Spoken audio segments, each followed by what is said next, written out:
Most people never notice it. They read the labels quickly, if they read them at all. And even when they see the word, they move on. Maltodextrin, a white powder with no smell, almost no taste. An ingredient so common, it has become invisible. But this powder has a story that begins far from grocery stores, in laboratories, factories, and moments of global change. Long before maltodextrin had a name, humans were already searching for ways to transform food. Grains were crushed, cooked, fermented. Starches were broken down to feed growing populations. But everything was manual, local, limited. Food had one major enemy: time. Food spoiled quickly. Transportation was slow. And feeding large cities was becoming harder every year. By the early 1900s, the world was changing fast. Industrialization was accelerating. Cities were growing, and mouths were multiplying. Wars, economic crises, and population growth created a new challenge. How do you produce food that lasts longer, travels farther, and costs less? The answer, many believed, was science. In universities and research centers, scientists began to study starch more closely. Corn, wheat, rice, potatoes. They asked a simple question: what happens if we break starch down just a little? Not all the way into sugar, but not left whole either. Somewhere in between. By the mid-20th century, researchers discovered that starch could be partially broken down using enzymes or acids. The result was a powder, white, stable, easy to dissolve. It was not sweet like sugar, not thick like flour. It was flexible. The name came later. Maltodextrin. The name combined two ideas. Malt, a reference to starch breakdown. Dextrin, short chains of glucose. Scientific, neutral, harmless sounding. At first, maltodextrin was not meant for everyday people. It was designed for industry. Food manufacturers quickly saw its potential. Maltodextrin could stabilize flavors, improve texture, add bulk without strong taste, and extend shelf life.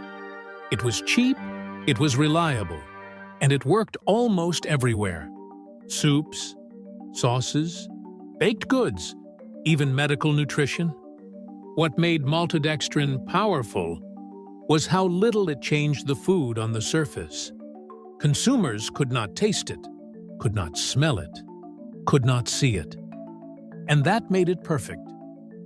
By the late 20th century, maltodextrin had gone global, produced from corn in North America, from wheat in Europe, from rice in Asia. Different sources, same result: a white powder feeding an industrial food system. Maltodextrin became a silent success. It did its job quietly, efficiently, without controversy. For a while, as processed food entered daily life, maltodextrin entered homes. It was in food for athletes, food for babies, food for the sick. It was everywhere. But in laboratories, new questions were forming. What happens when this powder is eaten every day?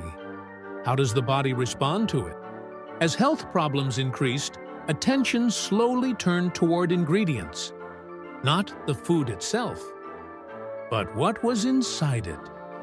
The same powder once praised for its efficiency was now being questioned for its impact. And maltodextrin, once invisible, was about to step into the spotlight. If maltodextrin is made from natural ingredients like corn, why are so many experts concerned about it? Every story has a second act. For maltodextrin, it begins the moment it is eaten. What happens next is invisible to us, but critical to understand. Maltodextrin does not wait. Unlike whole grains or complex carbohydrates, it begins breaking down almost immediately. Its structure was designed for speed, and speed has consequences. In the small intestine, maltodextrin finishes its transformation. What was once a white powder becomes glucose. Fast, very fast. In many cases, faster than table sugar. This sudden release of glucose causes a rapid spike in blood sugar. The body reacts immediately. Insulin's job is simple: move sugar out of the blood and into the cells. But when spikes happen again and again, the system begins to strain. One product alone does not tell the whole story. The issue is repetition. Maltodextrin appears in snacks, sauces, diet foods, and healthy products, consumed unknowingly, consumed daily. Scientists began asking a new question: what does maltodextrin do to the gut? Early studies suggested that maltodextrin may disrupt this balance, feeding some bacteria, starving others, and imbalance in the gut rarely stays contained. The gut is not just for digestion, it is a major part of the immune system. When the gut is stressed, inflammation can follow. Here lies one of maltodextrin's greatest contradictions. In medical settings, it serves a purpose. It delivers fast energy to patients who need it. But what helps in short-term medical care may raise questions when used daily by millions of healthy people. Maltodextrin often hides in plain sight. Sometimes it is listed clearly. Other times, it blends into long ingredient lists. Few people know what it is. Even fewer know what it does. Supporters often say the same thing: it comes from corn. But origin does not equal outcome. Oil comes from plants. Plastic comes from oil. Transformation matters. Not all experts agree on maltodextrin. Some say it is safe in moderation. Others warn about its frequent use. What is clear is that it was never designed for constant consumption. Maltodextrin did not create this diet, but it fits perfectly inside it. Awareness changes everything. Once an ingredient is seen, it cannot be unseen. The story of maltodextrin is not just about science, it is about choices. Industry choices, regulatory choices, personal choices. If an ingredient can be everywhere, without most people understanding it, what else are we eating without knowing? Maltodextrin was only the beginning. Because once you start looking inside the ingredients, you realize this story is much bigger than one white powder. By the early 2000s, the world is moving faster than ever. People want food that is cheap, fast, and always available. Behind the scenes, one ingredient quietly helps make that possible. It has no smell, almost no taste, and most people have never heard its name. Maltodextrin is no longer a laboratory experiment. It is everywhere. In this new era, food is no longer just cooked. It is engineered. Maltodextrin becomes a favorite tool of the food industry. It thickens sauces. It stabilizes flavors. It makes powders dissolve instantly.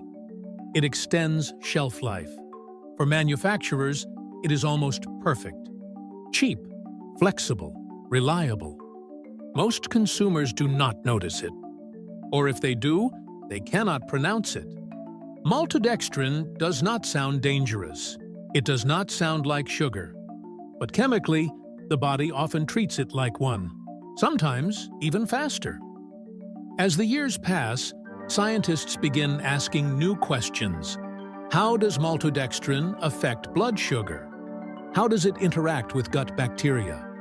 Studies suggest that maltodextrin may cause sharp spikes in glucose levels and disrupt the digestive system in certain people. Researchers discover that maltodextrin may feed harmful bacteria while weakening the gut's natural defenses. For people with digestive disorders, this could matter a lot. At the same time, maltodextrin becomes popular in sports nutrition. It delivers quick energy, fast absorption. For endurance athletes, it can be useful. But the same quality that helps performance also means rapid blood sugar changes. Context becomes everything. By the 2010s, consumers begin to look closer. Ingredient lists become battlegrounds. Words like clean, natural, and whole gain power. Maltodextrin, once invisible, starts to attract attention and suspicion. Products advertised as healthy often contain maltodextrin. It replaces sugar on the label, but not always in the body. Food companies respond calmly. Maltodextrin is approved, regulated, safe in normal amounts. And legally, they are right. The question is no longer legality, it is frequency and quantity. For many people, maltodextrin is not consumed once. It is consumed daily, sometimes multiple times a day. The cumulative effect becomes harder to ignore.